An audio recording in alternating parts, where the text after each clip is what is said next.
स्वागत है दोस्तों। आज 12 मार्च 2023 रविवार का दिन हो गया है। हैप्पी संडे आप सभी को। आज के मुख्य समाचार, बड़ी खबरें, देश और दुनिया का ताजा अपडेट लेकर हाजिर हो चुके हैं। देश के अलग अलग राज्यों की ओर से, सरकारों की ओर से महत्वपूर्ण अपडेट आ चुका है। नए नियम, बड़ी घोषणा और बड़ा ऐलान के बारे में जानकारियां लेंगे। साथ ही आज के इस वीडियो में हम दो ऐसी बड़ी काम की खबरें देखेंगे जो शायद आप लोगों ने पहले कभी भी नहीं सुनी होगी और आप भी जानकर शायद बेहद ही हैरान रह जाएंगे। हमारी टीम की मेहनत और मोटिवेशन के लिए प्लीज इस वीडियो को आप लाइक और शेयर भी जरूर कर दीजिएगा। तो आइए दोस्तों, बिना टाइम विलंब किए शुरुआत करते हैं आज की पहली बड़ी खबर। अब भारतीय डिग्रियों को ऑस्ट्रेलिया में भी मान्यता मिलेगी। प्रधानमंत्री एंथनी अल्बनीज ने यह बड़ा ऐतिहासिक ऐलान किया है। बड़ी घोषणा की गई है कि भारतीय डिग्रियों को अब ऑस्ट्रेलिया में मान्यता दी जाएगी। उन्होंने कहा कि ऑस्ट्रेलिया और भारत सरकार ने ऑस्ट्रेलिया भारत शिक्षा योग्यता मान्यता तंत्र को अंतिम रूप दिया है, जिसके जरिए भारतीय डिग्री को उनके देश में भी वैध माना जाएगा। यानी दोस्तों, भारत की यात्रा पर आए ऑस्ट्रेलिया के प्रधानमंत्री जी ने गुजरात में कहा कि भारतीय योग्यता वाले छात्रों को ऑस्ट्रेलिया में मान्यता दी जाएगी। साथ ही उन्होंने कहा कि जिन भारतीय छात्रों ने ऑस्ट्रेलिया में पढ़ाई की है, उनकी ऑस्ट्रेलियाई डिग्री को भी भारत में मान्यता मिल पाएगी। यह एक बड़ा कदम है। आगे बढ़ते हैं। बड़ी खबर, कर्नाटक विधानसभा चुनाव में वोट फ्रॉम होम की सुविधा मिलेगी। बुजुर्ग और दिव्यांगों को इससे फायदा मिलेगा। वीडियोग्राफी भी की जाएगी। Chief election commissioner Rajiv Kumar ने शनिवार को बताया कि कर्नाटक विधानसभा चुनाव में 80 साल से ज्यादा के बुजुर्गों और दिव्यांगों के लिए वोट फ्रॉम होम का विकल्प दिया जाएगा। यानी यह सुविधा उन लोगों के लिए होगी जो वोट डालने के लिए पोलिंग बूथ तक नहीं जा सकते हैं। इसकी जानकारी सभी पॉलिटिकल पार्टियों को भी दी जाएगी। बेंगलुरु मैसूर का सफर 3 घंटे की जगह 75 मिनट में पूरा हो जाएगा। पीएम मोदी आज उद्घाटन करेंगे। पीएम मोदी आज 12 मार्च को कर्नाटक जाएंगे। दुनिया के सबसे लंबे प्लेटफॉर्म का भी उद्घाटन करेंगे। जानकारी आ रही है कि पीएम 16,000 करोड़ रुपए की परियोजनाओं का उद्घाटन और शिलान्यास करेंगे। इसके अलावा कर्नाटक को आज बड़ा तोहफा भी मिलने वाला है। बेंगलुरु मैसूर एक्सप्रेसवे देश को समर्पित हो जाएगा।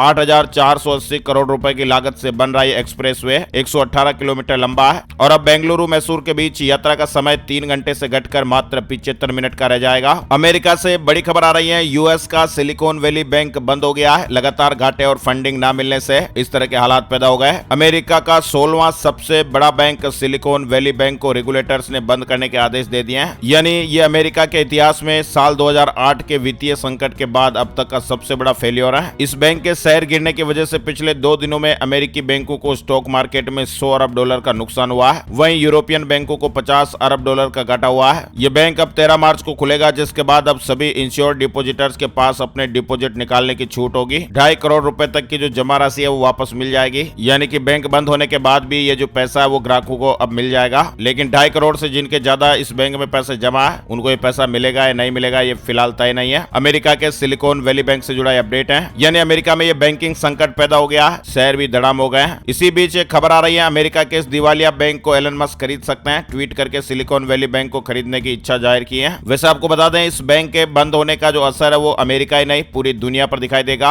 भारत के भी कई सेक्टर पर इसका असर दिखाई देगा। मुख्य तौर पर टेक और स्टार्टअप सेगमेंट में इन्वेस्ट करने वाले इस बैंक का भारत में भी अच्छा खासा निवेश है। इसके अलावा अगले हफ्ते भारतीय शेयर मार्केट में भी इसकी छाप दिखाई दे सकती है। चलिए आगे बढ़ते दोस्तों। अपडेट खबर, अब चूहों में फैल रहा कोरोना। वैज्ञानिकों ने कहा है ब्लैक डेथ की याद दिला रहा है, जिसने यूरोप में तबाही मचाई थी। अमेरिका में न्यूयॉर्क शहर के चूहों में भी अब कोरोना वायरस फैलने लगा है। हाल ही में हुई एक स्टडी में यह सनसनीखेज खुलासा हुआ है। राजधानी दिल्ली से जुड़ा अपडेट, चिराग दिल्ली फ्लाईओवर की आज से मरम्मत शुरू होने वाली है। ट्रैफिक व्यवस्था दुरुस्त रहे, इसलिए दिल्ली पुलिस ने एडवाइजरी जारी कर लोगों को नए रूट की जानकारियां भी दे दी हैं। बड़ी खबर, सुप्रीम कोर्ट सोमवार को समलैंगिक शादियों को कानूनी मान्यता देने की मांग से संबंधित याचिकाओं पर सुनवाई करेगा। वहीं प्रधानमंत्री नरेंद्र मोदी जी ने कहा, छोटे कारोबारियों और कारीगरों को तकनीक और बाजार देगी सरकार। पीएम मोदी जी ने कारीगरों एवं छोटे कारोबारियों के कौशल विकास के लिए आधारभूत व्यवस्था को नए तरीके से तैयार करने की जरूरत बताई है और इसके लिए उनके उप बिजनेस मॉडल में स्थायित्व जरूरी है। उनके उत्पाद की पैकेजिंग, डिजाइनिंग और ब्रांडिंग पर भी काम किया जाएगा। ग्राहकों की जरूरतों का भी ध्यान रखा जाएगा। बंगाल में वंदे भारत एक्सप्रेसवे पर फिर पथराव की घटना सामने आई है। खिड़की के शीशे टूट गए, जांच के आदेश दिए गए हैं। रेलवे अधिकारियों ने घटना को दुर्भाग्यपूर्ण बताया है। इसके अलावा दोस्तों, इंटरनेशनल मार्केट में कच्चे तेल के जो दाम है वो बढ़ गए हैं और ऐसे में पेट्रोल डीजल के रेट में बढ़ोतरी का झटका भी आपको लग सकता है। अंतर्राष्ट्रीय बाजार में लगातार 3 दिन की गिरावट के बाद क्रूड ऑयल की कीमतों में बढ़ोतरी दर्ज हुई है। क्रूड ऑयल की कीमतों में उतार चढ़ाव देखने को मिल रहा है। झगड़े में जाति का नाम लेना SC/ST एक्ट के तहत अपराध मानने के लिए काफी नहीं। उड़ीसा हाईकोर्ट ने यह बड़ा फैसला सुनाया है। यानी उड़ीसा हाईकोर्ट ने कहा कि झगड़े या बहस के दौरान किसी शख्स के अपमान के इरादे के बिना यदि उसकी जाति का नाम लेना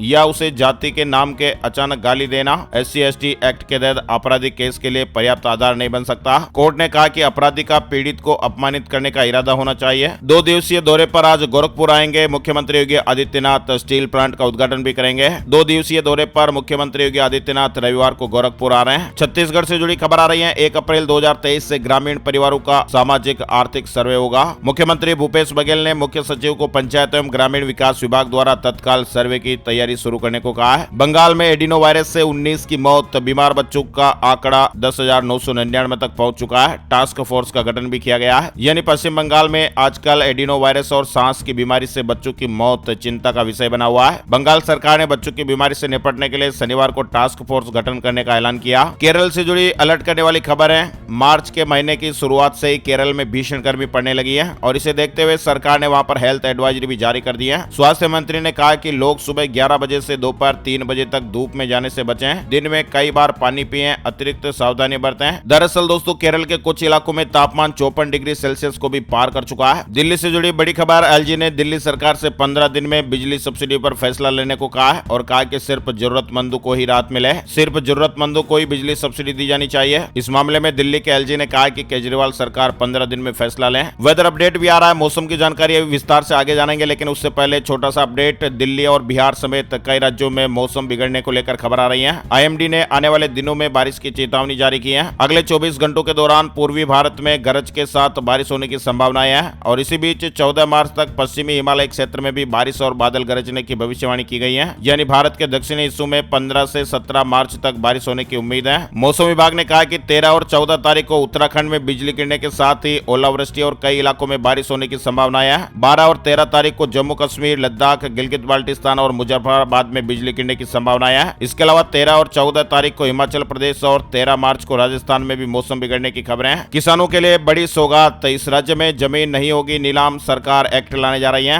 राजस्थान सरकार ने किसान भाइयों के हित में यह बड़ा फैसला लिया है। बैंकों का लोन नहीं चुका पाने वाले किसानों की जमीन अब नीलाम नहीं की जाएगी। राजस्थान सरकार जल्द ही फार्मर्स डेबिट रिलीफ एक्ट ला रही है। बिल के लाने के लिए उच्च न्यायालय के पूर्व जज को डेट रिलीफ कमीशन का अध्यक्ष भी नियुक्त किया जाना प्रस्तावित है। सूचना एवं जनसंपर्क विभाग राजस्थान सरकार की ओर से ट्वीट करके इस बात की जानकारी दी गई है। कहा गया कि अन्नदाताओं को मिली राहत। किसानों की जमीन की नीलामी पर रोक लगाने के लिए राजस्थान फार्मर्स डेब्ट रिलीफ एक्ट बनेगा। सीएम अशोक गहलोत ने बजट में इसकी बड़ी घोषणा की थी। बद्रीनाथ केदारनाथ चारधाम यात्रा 2023 को लेकर भी जबरदस्त उत्साह देखने को मिल रहा है। पंजीकरण कराने वाले यूपी सहित देश भर के श्रद्धालुओं की संख्या में इजाफा देखने को मिल रहा है। 21 फरवरी से शुरू हुए रजिस्ट्रेशन में संख्या अब 2 लाख के पार हो गई है। बिना रजिस्ट्रेशन के किसी भी तीर्थयात्री को दर्शन करने की अनुमति इस बार नहीं मिलेगी। वह दोस्तों, झारखंड में बर्ड फ्लू का संकट बरकरार है। रांची पहुंची निगरानी टीम। इन्फेक्टेड जोन में 3 महीने तक चिकन और पोल्ट्री की बिक्री पर भी रोक लगेगी। इंसानों में बर्ड फ्लू के संक्रमण रोकने को लेकर स्वास्थ्य मंत्रालय भारत सरकार की ओर से 3 सदस्यीय दल रांची में तैनात किया गया है। सेंट्रल रेलवे ने पूरे ब्रॉडगेज नेटवर्क का 100% विद्युतीकरण कर दिया है और ऐसे में पीएम मोदी जी ने बधाई दी है और मध्य रेलवे की टीम की सराहना की है। मध्य प्रदेश से जुड़ी बड़ी खबर आ रही है। सागर में मुख्यमंत्री जी ने बड़ी घोषणा की है और कहा कि बाल आशीर्वाद योजना में अब बिना माता पिता के सभी बच्चों को 4,000 रुपए की पेंशन मिलेगी। मुख्यमंत्री जी ने कहा कि कोविड के अलावा किसी भी प्रकार से अब ऐसे अन्य अनाथ बच्चों को भी इस योजना में शामिल किया जाएगा जिनके माता पिता नहीं है। सभी लोग ऐसे बच्चों को तलाशना शुरू कर दें और उन्हें योजना का लाभ दिलाएं। इन बच्चों को 4,000 रुपए की पेंशन दी जाएगी। वह दोस्तों, बड़ी खबर, अब ट्रेन में ले जा सकेंगे सिर्फ इतना सामान। ज्यादा होगा वजन तो फिर आपको चालान भरना पड़ सकता है। अगर आप भी रेल से यात्रा करते हैं तो आपको जरूरी अपडेट से ध्यान में रहने चाहिए। भारतीय रेलवे अपने पैसेंजर की सुविधाओं का खास ख्याल रखता है और यात्री अपने सफर के दौरान किसी भी दिक्कत से दूर रहें। इसके लिए रेलवे समय समय पर नई नई सर्विसेज लाता रहता है। रेलवे सलाह भी देता रहता है। वैसे आपको बता दें, फ्लाइट की तरह ही आप ट्रेन में भी कुछ लिमिट तक ही सामान ले जा सकते हैं। ज्यादा सामान ले जाने की इजाजत नहीं मिलती है। रेलवे के मुताबिक ट्रेन कोच में यात्री 40 से 70 किलो तक के वजन का सामान अपने साथ ले जा सकते हैं। स्लीपर क्लास में बिना एक्स्ट्रा पैसा खर्च किए 40 किलो तक का सामान ले जा सकते हैं। वहीं सेकंड एसी में 50 किलो तक और 70 किलो तक का जो सामान है वो आप फर्स्ट क्लास एसी में ले जा सकते हैं। एक्स्ट्रा पेमेंट करके आप इसे 80 किलो भी कर सकते हैं। 109 रुपए में आप लगेज वैन भी बुक करवा सकते हैं। चलिए, बड़ी खबर आ रही है। डूब रहा है भारत का एक और पड़ोसी देश। श्रीलंका और पाकिस्तान जितने खराब हो गए हालात। भारत के पड़ोसी देशों के ग्रह नक्षत्र आजकल अच्छे नहीं चल रहे हैं। पहले श्रीलंका दिवालिया हुआ और फिर 2023 में पाकिस्तान की अर्थव्यवस्था के दिन भी बुरे चल रहे हैं। वहीं अब भारत का पूर्वी पड़ोसी बांग्लादेश पर भी संकट के बादल गहराते दिखाई दे रहे हैं। मतलब दोस्तों, अंतर्राष्ट्रीय रेटिंग एजेंसी मूडीज ने बांग्लादेश के बैंकों की जो रेटिंग है वो घटा दी है, जिसके चलते वहां के बैंकिंग सेक्टर में भी भूचाल आ गया। असम सरकार ने पोल्ट्री के प्रवेश पर प्रतिबंध लगाया। एवियन इन्फ्लुएंजा और अफ्रीकी स्वाइन फीवर के मामले बढ़े हैं। असम सरकार ने देश के कुछ राज्यों में एवियन इन्फ्लुएंजा और अफ्रीकी स्वाइन बुखार के प्रकोप के बाद राज्य में अन्य राज्यों से पोल्ट्री और सुअर के प्रवेश पर प्रतिबंध लगा दिया है। यह अस्थायी प्रतिबंध है। उबर ने लॉन्च किया नया उबर रिजर्व फीचर। इस प्रकार अब आप 90 दिन पहले बुक कर सकेंगे कैब, यानी उबर कैब अपने ग्राहकों को एक बहुत ही खास तरह की सुविधा देने जा रही है। यूजर अब उबर ऐप के जरिए 90 दिन पहले ही कैब को रिजर्व कर सकेंगे। राजस्थान में 3 दिन बारिश और ओले का अलर्ट है। जयपुर, जोधपुर, अजमेर संभाग में फिर से मौसम बदल सकता है। गरज चमक के साथ बरसात का अलर्ट भी है। मौसम विभाग ने 13 और 14 मार्च से राजस्थान के कुछ इलाकों में बारिश की संभावनाएं जताई है। वही दोस्तों, राजस्थान में नए जिलों पर ब्रेक, सीएम नहीं करेंगे घोषणा। कमेटी का कार्यकाल 6 महीने बढ़ गया है। अब सितंबर में इसकी रिपोर्ट आएगी। राजस्थान में नए जिलों की घोषणा पर फिलहाल ब्रेक लग गया है। ये मामला सरकार ने एक बार फिर से ठंडे बस्ते में डाल दिया है। दरअसल जो नए जिलों के गठन को लेकर सरकार को सुझाव देने के लिए रिटायर्ड आईएएस राम लुबाए के अध्यक्षता वाली हाई पावर कमेटी का कार्यकाल 6 महीने के लिए बढ़ा दिया है। वही दोस्तों, एक बेहद ही चौंकाने वाली खबर जो हमने आपको शुरू में कहा था वो ये है कि दुनिया खत्म हो जाएगी लेकिन ये तिजोरी कभी खत्म नहीं होगी। भारत समेत 100 देशों ने यहाँ पर इसमें बहुत कुछ खास सामान रखा हुआ है। कयामत की इस तिजोरी में आम लोगों की एंट्री नहीं है, लेकिन इसे देखने की इच्छा रखने वाले बहुत लोग हैं और ऐसे में स्वालबार्ड ग्लोबल सीड वॉल्ट की ओर से इसके वर्चुअल टूर की व्यवस्था की गई है। यहाँ पर कई देशों का खजाना छिपा हुआ है। भारत भी इसमें शामिल है। 2008 में इसे बनाया गया था। दरअसल लगातार बढ़ रही ग्लोबल वार्मिंग और विश्व में बढ़ रहे परमाणु युद्ध के खतरों के बीच ये मान लिया गया है कि एक न एक दिन कयामत जरूर आएगी और यदि सचमुच ऐसा होता है, सच में ऐसा होता है तो मानव जीवन के लिए फिर से खेती की जरूरत होगी और ऐसी स्थिति में फसल के लिए बीज कहां से आएंगे। बस यही सुनिश्चित करने के लिए इस तिजोरी को सीड्स बैंक के तौर पर तैयार किया गया है। इसे नॉर्वे के पास आइलैंड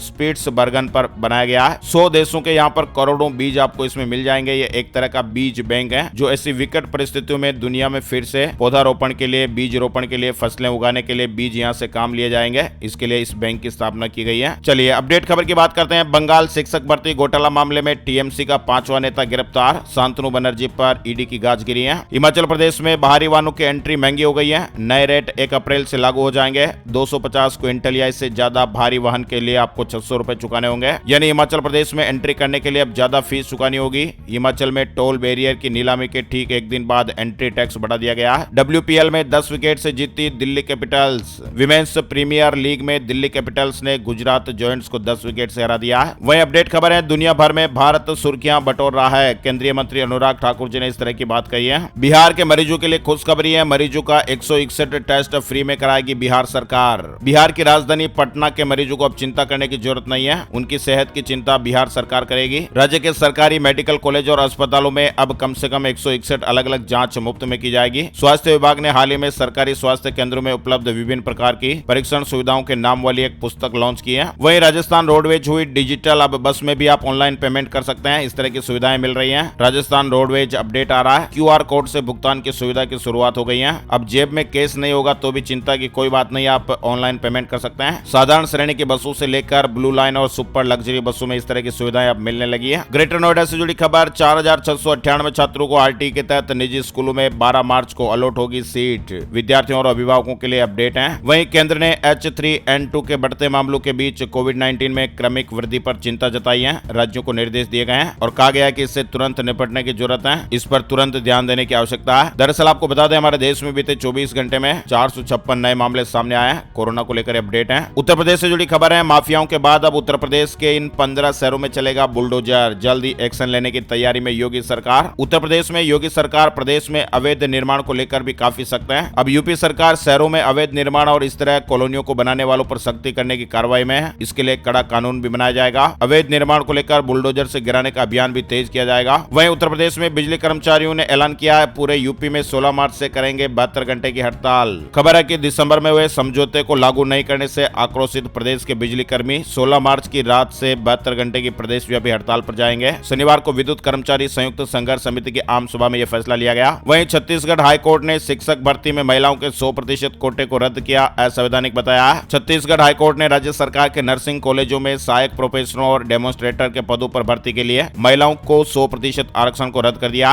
वहीं राजस्थान भाजपा बीजेपी से जुड़ा अपडेट है। जिला अध्यक्ष और जिला प्रभारियों की घोषणा हो गई है। यूपी में बेरोजगारों को इंटर्नशिप कराएगी योगी सरकार। हर महीने मिलेंगे रुपए। यूपी में 10वीं 12वीं और स्नातक पास छात्रों के लिए योगी सरकार सुनहरा अवसर लेकर आ रही है। योगी सरकार बेरोजगार युवाओं को इंटर्नशिप कराने जा रही है और खास बात यह है कि युवाओं को इंटर्नशिप के दौरान 2500 रुपए हर महीने मिलेंगे। हरियाणा रोडवेज कर्मचारियों का सरकार से टकराव टला, परिवहन मंत्री के साथ 3 घंटे मीटिंग हुई, पे स्केल बढ़ाने समेत 8 मांगों पर सहमति बनने की खबर आ रही है। अब कारों में भी चैट जीपीटी मिलेगा, एआई टेक्नोलॉजी से आपको फायदा मिलेगा, इस तरह की खबरें हैं। इसके अलावा दोस्तों इंडोनेशिया के माउंट मेरापी में ज्वालामुखी फट गया, लावा और राख से कई गांव प्रभावित हो गए हैं। आइए दोस्तों बात कर लेते हैं वेदर न्यूज एंड एनालिसिस से संपूर्ण भारत का आज 12 मार्च 2023 का मौसम पूर्वानुमान। मौसम की जानकारी का ताजा अपडेट आ चुका है। स्काईमेट वेदर अपडेट के मुताबिक अगले 24 घंटों के दौरान झारखंड, उड़ीसा, पश्चिम बंगाल, दक्षिण तमिलनाडु और केरल में हल्की बरसात हो सकती है। पश्चिमी हिमालय में 12 मार्च से हल्की बारिश शुरू होगी और 13 मार्च से बढ़ जाएगी। 13 से 15 मार्च के बीच पश्चिमी हिमालय के कुछ इलाकों में हिमपात भी हो सकता है। अगले 2 दिनों तक देश के उत्तर पश्चिमी और मध्य भागों में अधिकतम तापमान में धीरे धीरे वृद्धि हो सकती है और उसके बाद गिरावट आ सकती है। आज के मुख्य समाचार अपडेट में फिलहाल बस इतनी खबरें। अगर आपको हमारा यह प्रयास अच्छा लगा है तो प्लीज वीडियो को लाइक और शेयर भी जरूर कर दीजिए। अपने दोस्तों और मित्रों के साथ फेसबुक और व्हाट्सएप पर ज्यादा से ज्यादा इस वीडियो को पहुंचाइएगा। Thank you, take care, good bye, जय हिंद, जय भारत, वंदे मातरम।